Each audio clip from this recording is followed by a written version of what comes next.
Amis sportifs de BLTV, bonsoir. C'est un réel plaisir de vous retrouver après un long moment d'absence.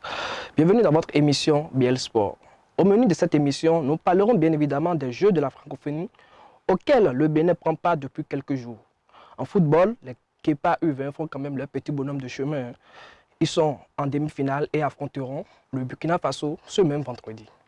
L'autre sujet qui fera office de débat dans cette émission, c'est bien évidemment le tirage au sort des compétitions CAF qui justement offre de gros morceaux aux représentants béninois. Coton FC et Loto Popo sont dans le dur. Nous allons décortiquer tout ceci dans quelques instants avec mes débatteurs déjà bien installés dans ce studio. Le premier, c'est bien sûr Spiro Arian, préparateur psychologique. Spiro, bonsoir. Bonsoir M. Chavel, bonsoir aux internautes qui nous suivent. Et la forme? Ça va, ça va. Super. Juste en face de vous, lui, c'est un habitué de la maison, Ilbert Eda, qui revient sur ce plateau. Ilbert, bonsoir. Bonsoir Chabel, bonsoir cher Spiro, chers internautes, bonsoir et bienvenue à cette émission. Et sans plus attendre, nous allons ouvrir le débat et rentrer dans le vif du sujet. Mais avant, nous allons prendre une petite pause. Vous aimez la qualité et vous recherchez des matériaux de construction fiables? Bâtisseur plus Inter est la solution.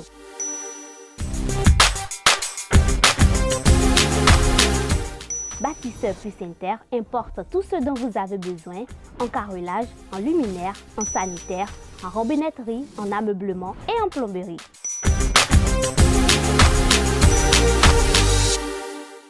Visitez-nous à Abomey-Calavi, 4e rue après SOS, en quittant Kota pour l'université d'Abomey-Calavi. Infoline 00229 91 77 72 77. Voilà, nous sommes de retour par ici. Spiro, je commence par vous.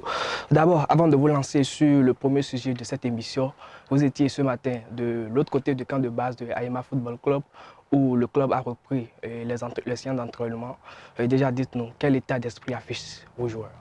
Je vous remercie. D'abord, les joueurs sont dans un bon état d'esprit parce que de longs moments de vacances, il fallait vite reprendre avec le rectangle 20. Aujourd'hui, il a été question d'une prise de contact et puis des échanges, des principes de base dans le club. Bon, voilà ce qui a été. Sans dire grand chose, je pense que chacun va se mettre au travail pour une belle saison. Quand même, le moral est au top pour peut-être rebondir lors de la prochaine saison qui arrive.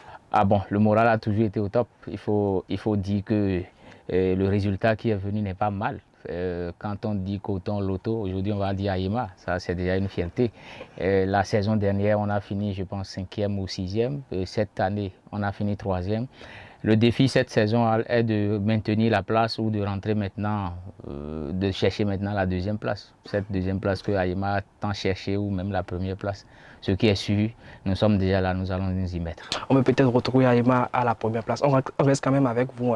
Le Bénin participe depuis quelques jours à la 9e édition des Jeux de la francophonie. Les Kepa jusque-là font un sans faute après une victoire 2-0 face au pays hôte, la RDC. Il a eu une victoire sur tapis vert face au Mali. Actuellement, le Bénin est en demi-finale. Comment voyez-vous les Kepa juniors? Quelle est votre appréciation de ce parcours réalisé par les poulains de Mathias Deguenon? Les U20, je pense que c'est cette catégorie-là aujourd'hui qui fait applaudir tout le monde, qui fait sourire tout le monde. Moi, je reste entre griffes sur ma faim parce qu'il faut dire la vérité. Nous n'avons pas encore rencontré des équipes qui effectivement vont nous créer de véritables soucis. Quand je dis des équipes, j'ai envie de rencontrer l'Algérie, j'ai envie de rencontrer l'Égypte, j'ai envie de rencontrer le Maroc, j'ai envie de rencontrer la Libye. Pourquoi pas dans cette catégorie d'âge-là? Aujourd'hui, nous sommes dans une zone bien déterminée. On a fait la CAN Junior, nous sommes rentrés au pays. On a fait l'UFOA en Côte d'Ivoire, où moi, je n'ai pas été du tout satisfaisant. J'ai vu des enfants sans objectif. Comment mener la Côte d'Ivoire, aller maintenant au tir au but, avoir un bon gardien de but qui stoffe 3 pénaltys et vous permettez le vilain, lui, ça là, soyons sincères, c'est de la pagaille, ça n'a pas de nom.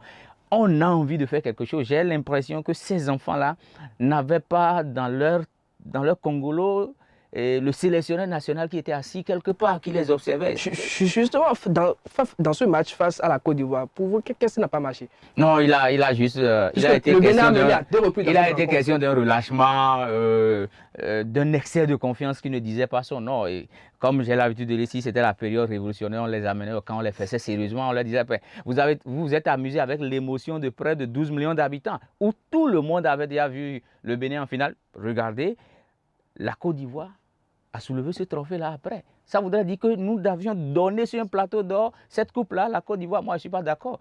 Il faut que ces enfants-là cessent de jouer avec une conscience naïve, parce qu'on se dit, bon, ça c'est déjà du passé, on va penser à autre. Ils sont en RDC aujourd'hui. Moi, ça m'a un peu gêné du fait qu'ils n'ont pas pu rencontrer le Mali. Oui, le Mali, c'est une équipe qui nous a toujours tenu tête. Je me souviens en 2005, avec la même catégorie, on a fini 3-3 ici à René Pleven. C'était l'époque des Romuald Boko. Donc, je dis, il faut que ces enfants-là puissent vraiment affronter des équipes dignes de nom, justement, pour pouvoir Spiro, se dire que oui, nous avions atteint l'objectif. Le Bénin n'a pas encore affronté une équipe digne de ce nom, mais il va affronter une équipe digne de ce nom à partir de l'étape des demi-finales. Ça sera bien évidemment face au Burkina Faso. Le Burkina Faso qui a battu le Congo 1-0 et est sorti premier de son groupe, qui va croiser les crampons face à l'équipe béninoise. Est-ce que vous voyez nos guépards ont une chance de sortir vainqueur de cette rencontre? Toute rencontre du football n'est pas mathématique. Il faut savoir que le Burkina est tombé de l'équipe du Sénégal, tenant de la dernière CAN, sur un score étriqué d'1-0. Il est venu à bout du Congo, les Diablotins rouges, 1-0 également. Ça veut dire que cette équipe a de la mentalité. Si c'est sur petit score qu'il arrive à scorer et qu'il n'y a pas un retour, les équipes adverses n'arrivent pas à déjouer les pronostics. Je pense que cette équipe du Burkina Faso a une défense qu'on n'arrive pas à pénétrer, qu'on n'arrive pas à casser. Et les poulains de Mathias Teguenon doivent savoir que à l'étape où nous sommes, il n'y a pas de marche arrière, qu'on va à une guerre où ça passe ou ça casse. Parce que les demi-finales, vous êtes à une porte ou à une minute près de la finale. La finale, tant entendu que le peuple béninois attend de vive voix sur toute catégorie, avec l'information que nous avons ici au Bénin, nous n'avons jamais eu atteint ce niveau, quelle que soit la catégorie d'âge. Donc je pense que c'est un match que tout le peuple béninois attend vivement, seulement que les poulains de Mathias Teguenon doivent savoir qu'un match gagné sur tapis vert ne donne pas encore confiance.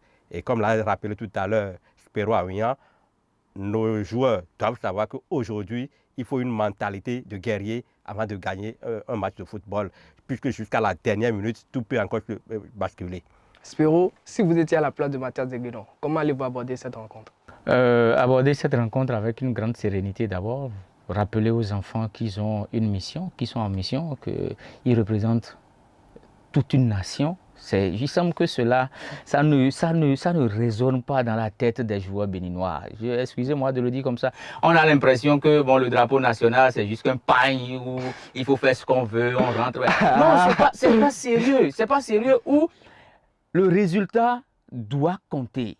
Le palmarès que j'ai, c'est le palmarès qui donne au fait l'image de ce que vous êtes. Et c'est ça qui vous vend sur le marché. Quand je prends Sakamao par exemple, qui est capitaine? Tu es capitaine d'une équipe nationale, c'est pas capitaine d'Aspac, c'est pas capitaine de Dadiel, c'est pas capitaine d'une équipe de Cotonou, non.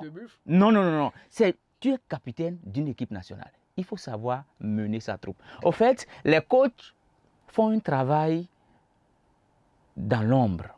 Le reste, c'est vous-même sur le terrain. Dites-moi, est-ce que Xavi ou Ancelotti chaque fois viendront sur le terrain pour rappeler certaines choses? Non. Regardez, le petit Rodrigo, on le dit champion, monte sur le terrain, démontre à toute la face du monde ce que tu sais faire. Le gars, il rentre contre City, il marque 2 buts. Maintenant, nous, on dit rentre sur le terrain, montre à toute la face du monde ce que tu sais faire. Mais c'est d'aller jeter le penalty à côté du poteau comme si tu étais à FIFA 10 ou bien si tu étais en train de jouer par quelque part. Non, c'est pas sérieux. Soyons sincères.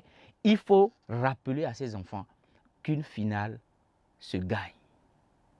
Au fait, moi, j'ai dit, c'est comme on était dans un tournoi, un mini-tournoi organisé par la fédération la fois passée. Moi, j'ai dit à des enfants, avant que je ne vienne, j'ai vu ces enfants-là qui étaient avant-derniers sur toute la ligne. Et je prends les enfants, je dis, les gars, qu'est-ce qu'il nous faut? Ils ont dit, on gagne. J'ai dit, si vous savez que nous allons gagner, faites-vous du plaisir et mettez-moi le ballon au fond des filets. Mais ces enfants-là, sans vous mentir, Astam a fini champion. Donc il y a un sérieux travail psychologique. Il y a un travail qui doit se faire. Il faut amener les enfants à aller au charbon. Il faut les apprêter à aller au charbon. Moi, je ne vais pas sur le terrain. Mon rôle, c'est d'amener l'enfant à affronter le combat, à aller jusqu'au bout. Mais si ce sont des enfants qui sont fébriles mentalement, qui n'arrivent pas à produire quelque chose, on ne les sent pas vifs, bon, je pense que là, on va encore passer à côté. Hilbert, si on prend peut-être le match livré par les Guépards face à la RDC, quel sera votre pronostic pour cette affiche de demi-finale? Est-ce que je pronostiquerai déjà sur cette affiche? Il faut d'abord dire que Mathias de Guénois de la Matière, quand nous prenons le gardien de Nadjer, Karim Rahman, c'est un joueur qui fait du beau football et qui arrête des tirs qu'on n'imaginait pas. On va peut-être accepter d'aller encore au tir au but pour compter sur Rahman pour nous faire éliminer à la Super. Ça ne vient pas tous les jours et ça ne vient pas toutes les fois. Il faut dire que lorsque ça vient, on y prend et on y fait face. Et Rahman a de la matière et il a déjà prouvé à toute la face du monde que face à des adversaires donnés et à des moments donnés, il faut donner tout ce qu'on a pour le drapeau national. Et le drapeau national se respecte. Et quand on défend les couleurs nationales, quel que soit le niveau où on y arrive jusqu'à la fin. Donc, quand nous prenons Sakamao, Teslimi, Imran de l'Autopopo, je pense que tous ces joueurs-là doivent savoir que l'intérêt général, c'est qu'on défend les couleurs nationales du Bénin et le drapeau national ne doit pas être entaché, quel que soit ce qui doit arriver. On rappelle que la rencontre est déjà en cours depuis 16 h et va vite nous livrer d'ici quelques minutes son verdict. Alors bonne chance aux Guépards. Il est vrai, le football n'est pas la seule discipline dans laquelle le Bénin s'illustre pour ces Jeux de la francophonie. Spiro, il y a également d'autres disciplines telles que l'athlétisme, le basketball d'armes, le cyclisme et peut-être le tennis de table. Mais jusque-là, le Bénin n'arrive pas encore à s'illustrer. 0 médaille jusqu'à cet instant où je vous parle. Est-ce que vous voyez peut-être le Bénin revenir avec au moins une médaille? J'ai lu quelque part la fois passée quelqu'un qui disait que les écureuils et les guépards à femmes au niveau du basket ont échoué, ont été éliminés, mais qu'il y avait un motif de satisfaction. J'ai dit, mais vous êtes, écoutez, pourquoi à chaque fois, pourquoi nous au Bénin, il faut toujours rester dans du Pierre Coubertin, c'est-à-dire l'essentiel c'est d'y participer. L'essentiel c'est de prendre des billets d'avion, d'aller nous promener, d'aller faire du tourisme sportif et de revenir encore au pays pour dire, bon, nous continuons à apprendre quoi? Disons-nous la vérité. Donc au basket aujourd'hui, avec tout ce qui se fait aujourd'hui à la Fédération béninoise de basket, on continue à apprendre. À la Fédération béninoise d'athlétisme, on continue à apprendre. Au tennis de table, où vous avez annoncé des champions, on n'est que champion chez nous. On n'est que champion juste quand il faut organiser une compétition avec 2 ou 3 athlètes des pays de la sous-région. Non, il faut que nous repartions sur des bases, sur les fondamentaux. Et les fondamentaux, c'est la formation de nos encadreurs. Les fondamentaux, c'est la formation de nos encadreurs. Je vous donne un exemple. Au football, par exemple, quand vous prenez le coach de l'EDS d'AS Cotonou, vous savez, sa spécialité, ce sont les coups de pied arrêtés. Quand vous prenez l'équipe de Dadjer, vous prenez le DS de Dadjer, sa spécialité, c'est comment mettre en place un schéma tactique pour amener l'adversaire à être fatigué. Ça voudrait dire que les gens sont des spécialités. L'autre fois, j'ai aperçu un spécialiste, entraîneur des gardiens de but, qui est venu spécialement à Coton pour faire former d'abord non seulement le coach des gardiens de but de Coton, mais aussi donner une plus-value aux gardiens de but Cissé. Ça voudrait dire que les gens sont commencés à comprendre maintenant que les fédérations accompagnent. Depuis quand nous avons eu vraiment des diplômes avérés par les différentes instances de l'Afrique? Non. Il ne suffit pas de se lever pour dire j'ai été coach ou bien. Mais on va à chaque fois à la chose, on revient bredouille. On revient bredouille. Maintenant, vous me demandez à quand une médaille? On aura la médaille lorsque nous allons penser réellement à la formation des encadreurs et que nous allons penser au recyclage vraiment des athlètes. Il ne faut pas ramasser quelqu'un au centre EYA ou bien quoi d'Akpakpa pour dire que la personne sait jouer au basket ou bien on voit quelqu'un très élancé, on dit lui là son rôle, son talent c'est le basket. Non, non, non. Le basket, vous voyez, quand vous suivez des matchs du basketball américain, vous voyez comment on se lève pour mettre le ballon dans le panier. Mais si nous on est là, on envoie l'Utopia et puis ça tombe là, on revient avec ça, on ne peut jamais prendre de médaille. Vivement que les autorités vous écoutent, hein, parce que ce qu'on espère ici, c'est peut-être voir le Bénin revenir avec une médaille lors de ces Jeux de la francophonie. Eh bien, on referme cette page de la francophonie pour aborder le second sujet de cette émission et on se retrouve juste après ceci.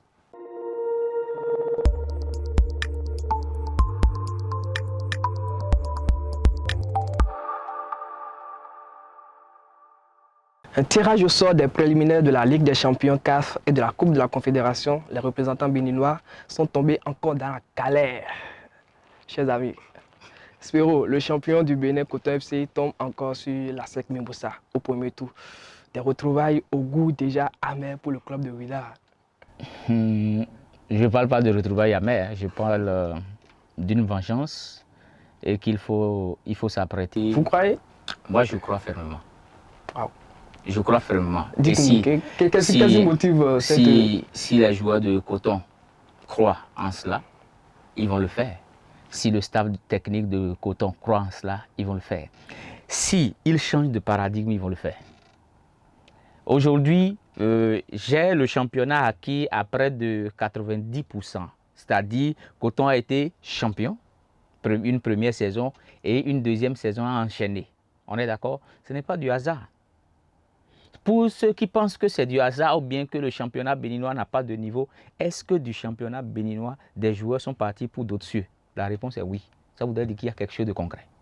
Maintenant, si les joueurs de Coton ne changent pas de paradigme et qu'ils pensent que c'est toujours déposer leurs culottes sur les fesses, c'est toujours avoir des iPhones, leur priorité c'est de, laissez-moi finir, leur priorité c'est de prendre des iPhones, leur priorité ce n'est pas de donner un élan à leur propre existence.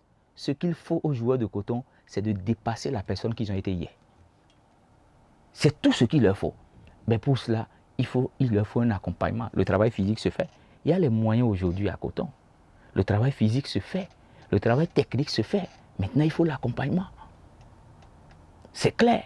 Combien de joueurs de Coton sont dignes aujourd'hui de dire ce milieu de terrain d'Asec Mimosa, je le bouffe. Mais c'est de ça il est question. Asec Mimosa n'est pas venu là par hasard. Asec Mimosa a commencé quelque chose. Et tel Coton a commencé aujourd'hui. Bon, je ne sais pas. Pourquoi on ne peut pas... Déjà, même les fous furieux du football béninois sont en train de voir Coton être éliminé. Si Coton, ou si les acteurs du football qui accompagnent, ou bien qui entourent aujourd'hui Coton, voient la force de l'adversaire et prennent du temps à admirer la force de l'adversaire, mais assez va me tuer. Est-ce que vous êtes de même avis que Spéro? Êtes-vous aussi optimiste que notre cher ami Spéro qui pense que Coton fera quand même quelque chose face aux champions de la Côte d'Ivoire? Je le suis, mais pas totalement à 100%, parce qu'aujourd'hui, il faut savoir qu'il y a des joueurs phares de cette équipe de Coton qui n'y sont plus aujourd'hui. Quand je prends le capitaine Salim Bawa, il n'est plus aujourd'hui là. Je prends le numéro 10, dont j'oublie le nom, Romaric, qui revient de blessure. Ces deux joueurs déjà qui manquent à cette équipe de Coton. Je pense que Coton a fait face à Asec Mimosa, qui est de retour sur la scène continentale. Quand nous nous rappelons des passés de cette équipe de la Côte d'Ivoire, ils ont fait les beaux jours du football africain. Aujourd'hui, ils sont de retour sur la scène continentale. Et Coton doit savoir qu'il faut craindre cette équipe-là. 1. 2. Coton doit savoir que affronter Asec Mimosa doit se gagner avec la mentalité. Une mentalité d'acier. Ce n'est pas, comme il l'a déjà souligné, quand déjà on se dit vaincu, franchement, on est vaincu. Donc, Coton doit faire face à tout cela, il doit savoir que tout se passe sur le rectangle vert. Et dès que l'arbitre ne sifflera pas la fin des 90 minutes, tout peut encore arriver et l'espoir y est. Donc, fermement, on y croit et on sait que la bande de Lionel Talon peut pousser haut le Béninois et faire souffler quand même le public sportif qui admire tant, qui veut voir le Bénin franchir cette cape des éliminatoires, des préliminaires pour aller au second tour. Sinon, jusqu'à là où nous parlons, le Bénin, quand on franchit, on est champion du Bénin, on reste champion du Bénin, on n'y franchit plus un autre cap. Et c'est malheureux pour nous.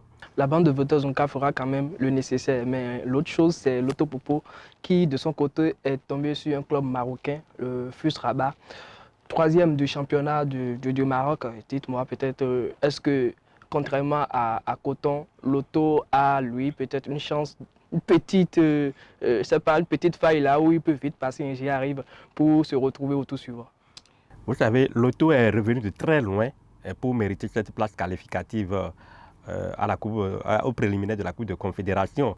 On n'y voyait pas peut-être Loto finir 2e du championnat béninois, mais Loto est parvenu à être 2e. Donc ça veut dire que quelque chose se fait. Et s'il garde cette mentalité, je pense que Loto peut faire mal à cette équipe de Marocaine. Spéro, Loto Popo qui vous a, je dirais, peut-être ravivé la 2e place du championnat à AEMA et donc digne successeur de AEMA pour cette Coupe de la Confédération. Est-ce que vous voyez peut-être Loto Popo faire quelque chose de mieux face à cette équipe marocaine? Bon, ici, la question du Bénin. Loto Popo, aujourd'hui, vous savez, en termes d'effectifs, c'est Loto Popo qui dispose du meilleur effectif au Bénin. Ça voudrait dire que, en termes de logistique, de moyens, tout ce que vous voulez, Loto Popo en dispose. Premier point. Deuxième point, l'entraîneur qui a amené la troupe des Guépards plus loin, c'est l'entraîneur de Loto Popo. Qu'est-ce qu'il leur manque? Je pense que si aujourd'hui, j'ai dit par exemple par rapport à Coton, il dit pourquoi ceux qui, par exemple, les équipes qui ont créé plus de soucis à ASEC dans le championnat ivoirien, pourquoi ne pas jouer deux matchs amicaux avec eux? Les équipes qui ont battu ASEC, ou bien ASEC a été vaincu toute la saison, jamais, personne ne peut me le dire. Donc, les équipes qui ont su tenir tête à cette équipe marocaine dans son championnat, nous trouvons une équipe avec qui nous allons pouvoir faire 2 matchs amicaux, ou si vous voulez 5 matchs amicaux avant de nous retrouver, parce que c'est en septembre. Mais je ne sais pas pourquoi on refuse de réfléchir au fait. On veut rencontrer une équipe nigériane qui n'a pas la même connotation que l'équipe d'ASEC. On veut rencontrer par exemple une équipe. Bon, la fois passée, j'ai vu Loto jouer avec les A' du Togo. Bon, moi je me suis dit, quel challenge. Quel challenge. Parce que le Togo, ben, excusez-moi de le dire, hein, le Togo et le Bénin, c'est des frères, même père, même mère dans l'organisation, tout ce que vous voulez autour. Maintenant, trouvez un club libyen. Trouvez un club algérien, jouez avec. Si aujourd'hui vous avez dans votre effectif Imouran qui a participé à la CAN, U20, et qui continue de jouer des compétitions, ça démontre déjà de la grandeur du garçon à pouvoir conduire une troupe. Je pense que moi, ma foi, à pouvoir dire chaque fois que nous pouvons, vient du fait que les autres ne se sont pas levés seulement pour arriver là. Ils ont fait un chemin. Nous aussi, nous devons apprendre à faire du chemin. Il faudrait qu'on cesse de dire chaque fois, nous sommes allés, nous sommes revenus, c'est les préliminaires. Mais écoutez, Esaü en 2019, si je me souviens, Esaü n'a changé aucun joueur de son effectif. Au contraire, ils ont augmenté que 3. Allez analyser encore l'histoire. Esaü n'a changé personne. Esaü a fait confiance. Avec Bio Richard, un entraîneur local a fait confiance aux joueurs qui ont joué ce même championnat, qui ont fini. Esaü a fini les préliminaires. Mais revenu avec 0 point de la coupe. Non, ne dites pas ça. Je ne serai pas d'accord avec vous. Esaü a fini les préliminaires. Esaü a battu les 2 équipes de la Mauritanie. Ensuite, Esaü est rentré en match de poule. Mais maintenant, nous, on n'arrive pas à passer. Quand on n'arrive pas à passer les préliminaires, vous voulez dire quoi? Et l'automne n'arrive... Bon, Buffle, on voit ce que Buffle a fabriqué la saison dernière. Mais il faut arriver au moins à passer les préliminaires, à rentrer dans la phase des poules, avant qu'on ne se dise, bon, on continue. Mais on s'arrête juste aux préliminaires et on dit, bon, on est champion au Bénin et on revient. Ce qui est sûr, on saura très vite, hein, parce que les matchs allés sont prévus pour commencer le 18 septembre prochain et le match retour le 25 septembre prochain. Donc, qui de l'Autopopo ou de Côte FC vont passer le premier tour, on saura bientôt. Nous arrivons au thème de cette émission. On a parcouru tous les sujets prévus. Spéro, vous avez peut-être un dernier mot.